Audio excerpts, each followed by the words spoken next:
I have tried to show how primitive Christianity shaped the idea of a pastoral influence continuously, exerting itself on individuals and through the demonstration of their particular truth. And I have tried to show how this idea of pastoral power was foreign to Greek thought, despite a certain number of borrowings, such as practical self-examination and the guidance of conscience. I would like at this time, leaping across many centuries, to describe another episode that has been in itself particularly important in the history of this government of individuals by their own verity.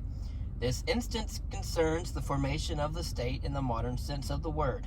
If I make this historical connection, it is obviously not in order to suggest that the aspect of pastoral power disappeared during the 10 great centuries of Christian Europe, Catholic and Roman, but it seems to me that this period, contrary to what one might expect, has not been that of the triumphant pastorate, and that is true for several reasons.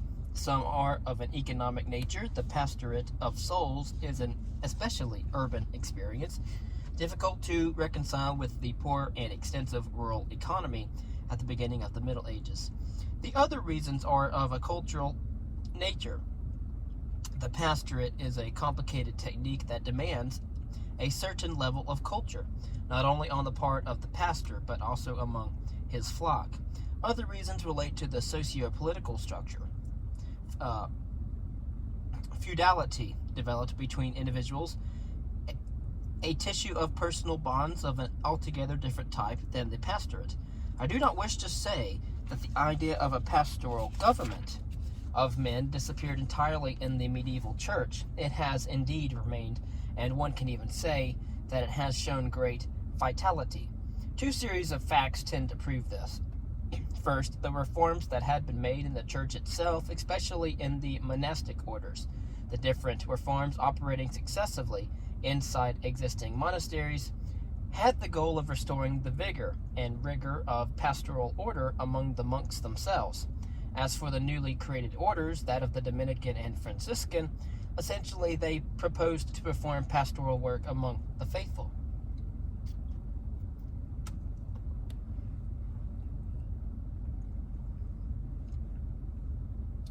The church tried ceaselessly during successive crises to regain its pastoral functions, but there is more.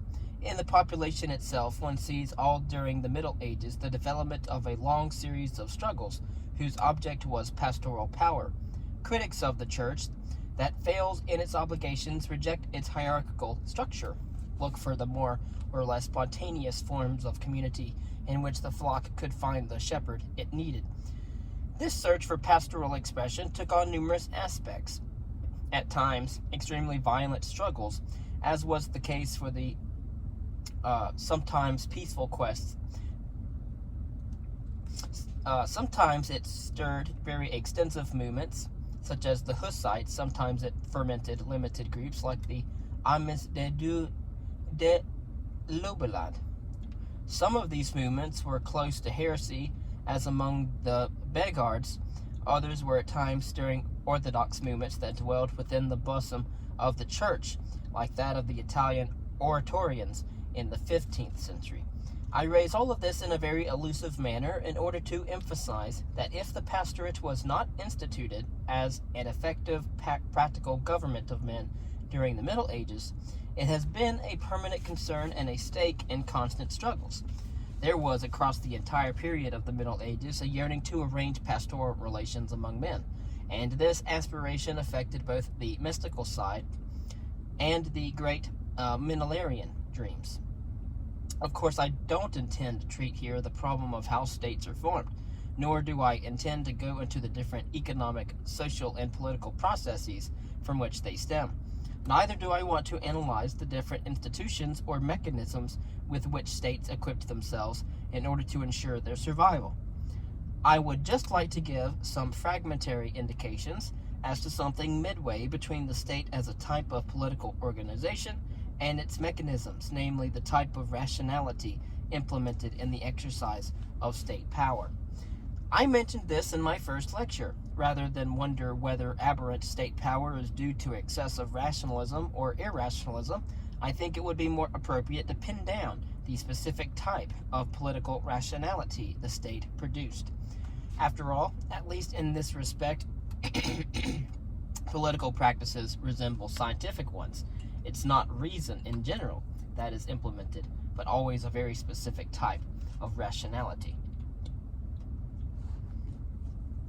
The striking thing is that the rationality of state power was reflective and perfectly aware of its specificity.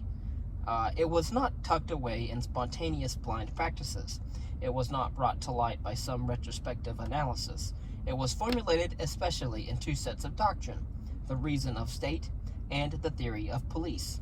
These two phrases soon acquired narrow and pejorative meanings, I know, but for the 150 or 200 years during which modern states were formed, their meaning was much broader than it is now. The doctrine of reason of state attempted to define how the principles and methods of state government differed, say, from the way that a god would govern the world, the father or his family, or a superior to his community. The doctrine of the police defines the nature of the objects of the state's rational activity. It defines the nature of the aims it pursues, the general form of the instruments involved. So, what I'd like to speak about today is the system of rationality. But first, there are two preliminaries. First, Friedrich Minneke, having published a most important book on reason of state. I'll speak mainly on the policing theory.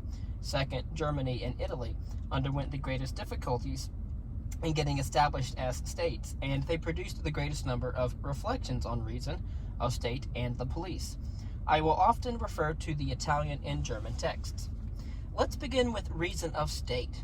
Here are a few definitions. A perfect knowledge of the means through which states form, strengthen themselves, endure, and grow. That was from Botero. A rule of art enabling us to discover how to establish peace and order within the Republic. That is from Palazzo, Discourse on Government and True Reason of State. A certain political consideration required for all public matters, councils, and projects, whose only aim is the state's preservation, expansion, and felicity, to which end the easiest and promptest means are to be employed. And that is from Chemnitz, De Ratione Statis. Let me consider certain features of these definitions and what they have in common. First, reason of state is regarded as an art, that is, a technique conforming to certain rules. These rules do not simply pertain to customs or traditions, but to knowledge, rational knowledge. Nowadays, the expression reason of state evokes arbitrariness or violence, but at the time, what people had in mind was a rationality specific to the art of governing states. Second, from where does this specific art of government draw its rationale? The answer to this question provokes the scandal of nascent political thought, and yet it is very simple. The art of governing is rational. If reflection causes it to observe the nature of what is governed, here, the state. Now, to state such a platitude is to break with a simultaneously Christian and judiciary tradition, a tradition that claimed that government was essentially just. It respected a whole system of laws, human laws, the law of nature, and divine law. There is quite significant text by St. Thomas Aquinas on these points. He recalls that art in its field must imitate what nature carries out in its own. It is only reasonable under that condition. The king's government of his kingdom must imitate God's government, or nature, or again the soul's government of the body. The king must found cities just as God created the world, just as the soul gives form to the body. The king must also lead men toward their finality, just as God does for natural beings, or as the soul does when directing the body. And what is man's finality? What's good for the body? No. He need only a physician, not a king. Wealth? No. A steward would suffice. Truth? Not even that, for only a teacher would be needed. Man needs something or someone capable of opening up the way to heavenly bliss through his conformity here on earth to what is honestum. As we see, the model for the art of government is that God imposing his laws upon his creatures. Aquinas' model for rational government is not a political one, whereas what the 16th and 17th centuries seek under the denomination reason of state are principles capable of guiding an actual government. They are not concerned with nature and its laws in general. They are concerned with what the state is, what its exigencies are. And so we can understand the religious scandal aroused by such a type of research. It explains why reason of state was assimilated to atheism. In France, in particular, the expression generated in a political context was commonly associated with atheist. Third, reason of state is also opposed to another tradition. In The Prince, Machiavelli's problem is to decide how a province or a territory acquired through inheritance or by conquest can be held against its internal or external rivals. Machiavelli's entire analysis is aimed at defining what keeps up or reinforces the link between prince and state, whereas the problem posed by reason of state is that of the very existence and nature of the state itself.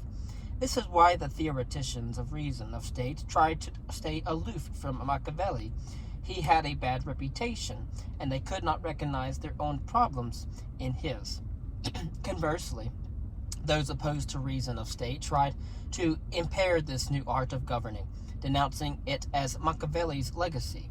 However, despite these confused quarrels, a century after The Prince had been written, Reason of State marks the emergence of an extremely, albeit only partly, different type of rationality from Machiavelli's. The aim of such an art of governing is precisely not to reinforce the power a prince can wield over his domain. Its aim is to reinforce the state itself. This is one of the most characteristic features of all the definitions that the 16th and 17th centuries put forward. Rational government is this, so to speak, given the nature of the state, it can hold down its enemies for an indeterminate length of time. It can do so only if it increases its own strength, and its enemies do likewise. The state whose only concern would be to hold out would most certainly come to disaster. This idea is a very pertinent one. It is bound up with a new historical outlook. Indeed, it implies that states are realities that must hold out for an indefinite length of historical time, and in a disputed geographical area. And fourth, finally, we can see that reason of state, understood as rational government capable or able to increase the state's strength in accordance with itself, presupposes the constitution of a certain type of knowledge. Government is only possible if the strength of the state is known. It can thus be sustained. The state's capacity and the means to enlarge it must be known. The strength and capacities of the other states must also be known. Indeed, the governed state must hold out against the others. Government, therefore, entails more than just implementing general principles of reason, wisdom, and prudence. Knowledge is necessary, concrete, precise, and measured knowledge as to create the state's strength. The art of governing, characteristic of reason of state, is intimately bound up with the development of what was then called either political statistics or arithmetic, that is, the knowledge of different states' respective forces. Such knowledge was indispensable for correct government. Briefly speaking, then, reason of state is not an art of government according to divine, natural, or human laws. It does not have to respect the general order of the world. Its government in accordance with the state's strength. Its government whose aim is to increase this strength within an extensive and competitive framework. So what the 17th and 18th century authors understand by the police is very different from what we put under the term. It would be worth studying why these authors are mostly Italian and Germans, but whatever. What they understand by police is not an institution or mechanism functioning within the state, but a governmental technology particular to the state. Domains, techniques, targets where the state intervenes. To be clear and simple, I will exemplify what I am saying with a text that is both utopian and a project. It is one of the first utopia programs for a policed state. Louis Tocqué de Mayerne drew it up and presented it in the year 1611 to the Dutch States General. In his book, Science and Rationalism in the Government of Louis the XIV, J. King draws attention to the importance of this strange work. Its title is Aristodemocratic Monarchy. That's enough to show what it is important in the author's eyes, not so much choosing between these different types of constitution as their mixture in view to a vital end, namely the state. Turkey also calls it the city, the republic, or yet again, the police. Here is the organization that Turkey proposes. 4 grand officials rank beside the king. One is in charge of justice, another of the army, the third of the exchequer, that is, the king's taxes and revenues, and the fourth is in charge of the police. It seems that this officer's role was to have been mainly a moral one. According to Turkey, he was to foster among the people modesty, charity, loyalty, industriousness, friendly cooperation, and honesty. We recognize the traditional idea that the subject's virtue ensures the kingdom's good management, but when we come down to the details, the outlook is somewhat different. Turkey suggests that in each province there should be boards keeping law and order. There should be 2 that see to people, the other 2 to the king, to things. The first board pertaining to people was to see to the positive, active, productive aspects of life. In other words, it was concerned with education, determining each one's tastes and aptitudes, the choosing of occupations, useful ones.